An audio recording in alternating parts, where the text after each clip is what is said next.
குணமாகும். பொதுவாக காற்றில் கண்ணுக்கு தெரியாத பல கிருமிகளும் மாசுகளும் இருக்கும். இவை நாம் சுவாசிக்கும் போது நம்மை அறியாமலே நம்முடைய நுரையீரலுக்கு சென்று சுவாசம் சம்பந்தமான பிரச்சனைகளான ஆஸ்துமா, அலர்ஜி போன்ற பிரச்சனைகளை ஏற்படுத்திவிடும். கத்திரிக்காயை அடிக்கடி உணவு சேர்த்து கொண்டால் இயற்கையாகவே நுரையீரலில் இருக்கக்கூடிய கெட்ட கிருமிகள், தூசிகள் எல்லாமே சளி மூலமாக வெளியேறிவிடும்.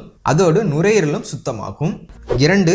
மாரடைப்பு தடுக்கப்படும். கத்திரிக்காயை உணவில் சேர்த்து சாப்பிட்டு வர இரத்த குழாயில் இருக்கக்கூடிய கெட்ட கொழுப்புகள் கரையும், இதய தசைகள் நன்கு வலுப்பெறும், இரத்த ஓட்டம் சீராக இருக்கும். இதன் மூலமாக மாரடைப்பு போன்ற அபாயகரமான பிரச்சனைகள் வருவது தடுக்கப்படும். 3. நச்சுக்களை வெளியேற்றும். காய்கறிகளிலேயே ஒரு சூப்பரான டீடாக்ஸ் சூப் அப்படின்னு பார்த்தீங்கன்னா அது கத்திரிக்காய் சூப்பாக தான் இருக்க முடியும். ஏன்னு பார்த்தீங்கன்னா இதில் இருக்கக்கூடிய ரசாயனங்கள் உடலில் இருக்கக்கூடிய கழிவுகள், அதாவது டாக்ஸின்களை எளிதில் வெளியேற்றும். வாரம் ஒரு முறை